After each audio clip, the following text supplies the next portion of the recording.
There is a sentence you'll hear more than once on Cyprus. That there is everything here and nothing all at once. The Mediterranean ease and charm. Island life. Fields of fertile land Cypriots have always had to fight to hold on to. The countryside here in Cyprus is beautiful. You can smell the flowers and the herbs in the air. But the soil here still holds dark secrets. The secrets are buried all over this island. But the scars of war are still in plain sight. Those scars and secrets seem to sabotage the island's plans for peace every time. Secrets and scars tie Andriani Elia to this tiny space. Never really home or at peace since 1974. That's when her son disappeared. Τι θυμούμαι, κατητήθηκα να πελάνω, να μου πεις να παθυμούμε. Τα βάσανα που τραβήσαμε εμείς ξέρουμε. Ευκήκαμε και πρόσφυγες. For Salahi Uchkan, every peak, every field on this island he loves holds the worst kinds of possibilities. He's been in a constant state of searching since childhood. Bir baba. Ama ben babanın duygusal olarak kim olduğunu bilerek büyümedim. Evde bir baba nedir bilmiyorum. The years have convinced them both their loved ones are not coming home. But where are they? What really happened to them? Only one of these Cypriots will get the answers they're desperate for. This work can be excruciating. Their eyes are constantly searching. Even the smallest fragments they find can help rebuild lives. We are not finding pottery or we are not finding house stone. We are finding human. We are finding bones. They are archaeologists, and this is one of 8 sites dedicated to finding the dead. The Committee on Missing Persons is made up of Greek and Turkish Cypriots working together in a place where some have been taught to hate and forced to live apart. Like most of her colleagues, Rusana Theokli has dedicated a decade of her life to this work. It's a feeling that what we are doing, it has a main and a common cause. It's not yours or mine, or we don't separate these things, never. But everything has been separate here for more than 40 years, after Greek and Turkish Cypriots, neighbors on this island, began turning on each other. Fighting divided the island into north and south. In the summer of 1974, Greek nationalism was soaring. The group, known as EOKA, staged a coup on the island with support from Athens. The goal was to join Cyprus with Greece. Turkish troops landed on the island that July. Greek Cypriots saw it as an invasion.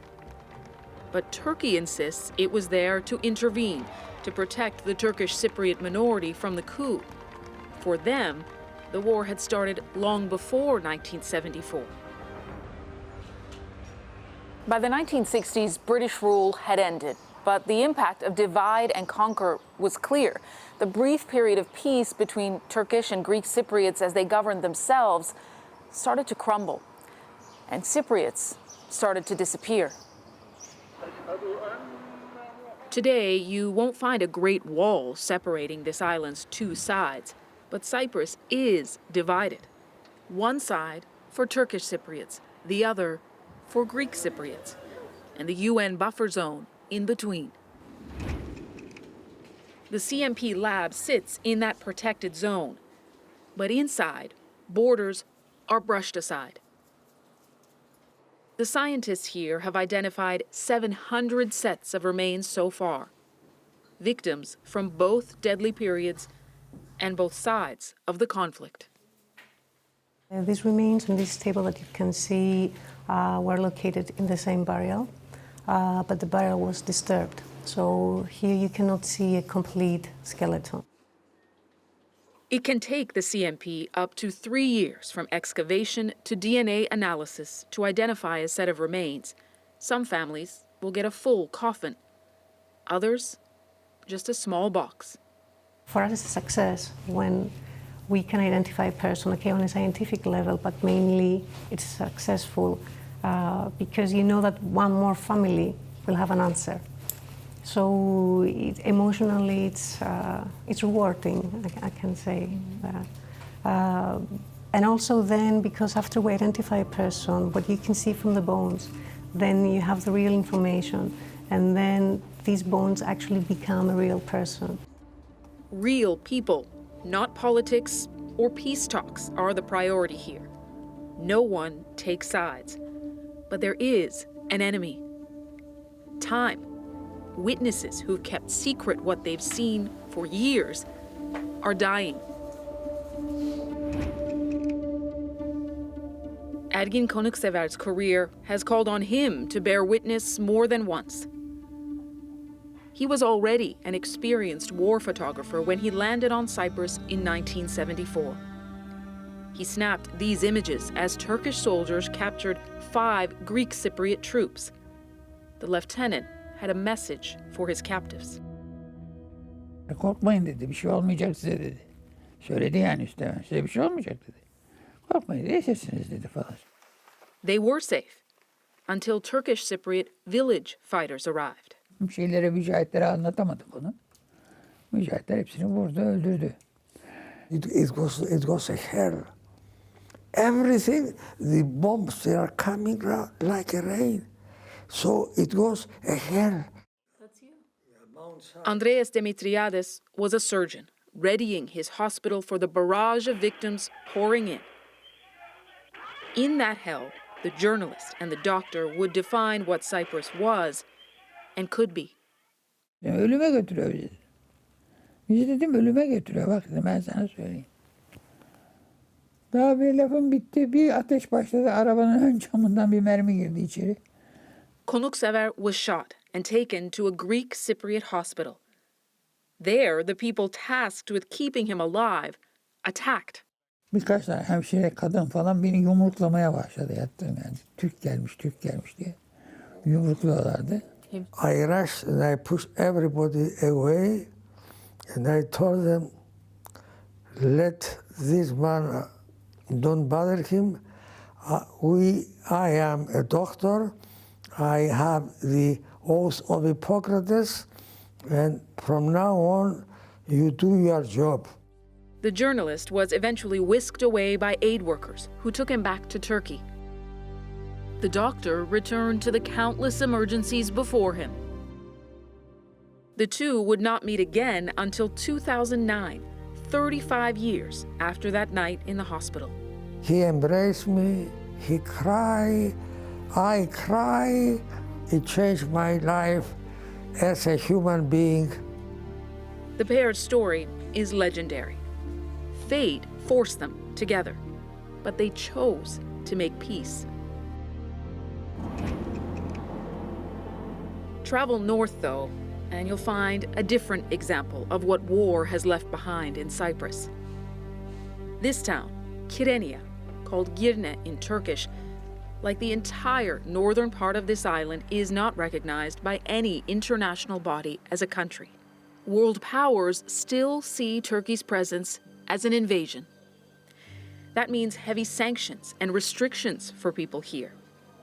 No flights arrive in northern Cyprus from anywhere in the world except Turkey. Mail can't come here directly either. It has to be routed through Turkey first. Here, they've not had any of the benefits of the European Union Greek Cypriots living less than an hour south have had. Kyrenia was a key port for the island and the place Turkish troops first landed back in 1974. It's also the place many Cypriots lost their loved ones. Salahi Uchkan's dad was 28 when he disappeared. He'd left their village to buy groceries in Kyrenia. He was taken by Greek Cypriots. Benim 52 yıl bir tarafım esir yaşadı. Babam kayboldu. Ben büyüdüm. Bu yaşa geldim. Ve onu hala bulamadım. Bir sorumluluk, bir hüzün çöker içinize. Pişmanlık duyarsınız, üzüntü duyarsınız, vicdan azabı duyarsınız. Niye ben babamı hala bulamadım? Andriani Elia was forced to move several times in her 81 years, but Kyrenia was her home and the place she last saw her son alive. 19-year-old Elias was a conscripted soldier, killed when he was confronted by Turkish troops. Δεν ξέρω εν αρκετά να πει, που πότε εγώ μπαίνω. Έχει 43 χρόνια μόνο, στους αγνοωμένους πέω, που μου προσκαλούν και πάμε, πάω. The CMP still has more than 1,000 people to find and identify. Finding full sets of remains at this site is unlikely, at least for now. Too much has happened here. The field has been cultivated twice a year regularly since 1974. We are going to find them. They are here. They are somewhere. So it's our aim to find them. One day, perhaps. But Andriani Elia is still waiting. Eniştemi bulunmadı. Bizim de 2 kişi bulunmadı, bir eniştem. Hundreds of others are waiting too. Trading stories of the missing is a sad routine here. But Salahi Uchkan finally has a different story to tell. 52 sene geçmiş. Bölgede binlerce ev yapılmış. O kadar kazı yapılmış. Bunların altında, bir temelin altında da olabilirdi. Yani mümkün değil diye bakardık artık. Yani çok It was a witness and the work of the CMP that delivered what Uchkan calls a miracle. His father's remains were found alongside his friends in the very same car they'd left home in. They were shot by Greek Cypriot fighters. The car and their bodies dumped in a copper quarry and covered up. İlk kez babamla tanışmam o çukurun içinde oldu. O kemiklerin yanında oldu. Ağladım. Bütün vücudumun titrediğini hissettim. Yani alışmış olduğum bir duygu değildi. He was buried here on Christmas Day, the same day he was shot in 1963. O boşluğu işte buraya gelip konuşuyoruz. Neyi konuşuyoruz? Onca sene konuşamadıklarımızı tek taraflı olarak anlatıyoruz. Baba diyebiliyorum. Ben hayatım boyunca baba diyemedim. He finally feels free. But for many on this island, words still get in the way. Fear and mistrust are so deeply ingrained. But now there's a fresh chance for peace. The Turkish and Greek Cypriot leaders are back at the negotiating table. Tensions between them forced a 2-month break in the meetings, which have already been running for 2 years. Others have been close before. Greek Cypriots rejected a plan the UN helped secure in 2004. So why a new push now? That is tightly tied to Cyprus's other secrets. Europe, Turkey, and Israel all want a piece of the natural gas under these waters. The access and pipelines they dream of cannot happen unless there is reunification. Whatever the politicians can and can't do, Cypriots are trying to find peace in their own ways, slowly. And there's been some progress. Border crossings like this one are open across the island. Greek and Turkish Cypriots can cross into north and south. But the fact they have to carry passports to travel inside their own country stings. Still, not enough, though, it seems, to agree to finally lift all of the barriers between them. And even if their leaders agree to a deal at the negotiating table, Cypriots will once again have the power to decide whether to accept it in a referendum. Will Cypriots finally bet on peace? Cyprus guards its secrets too well. Nid Köksal, CBC News, Nicosia.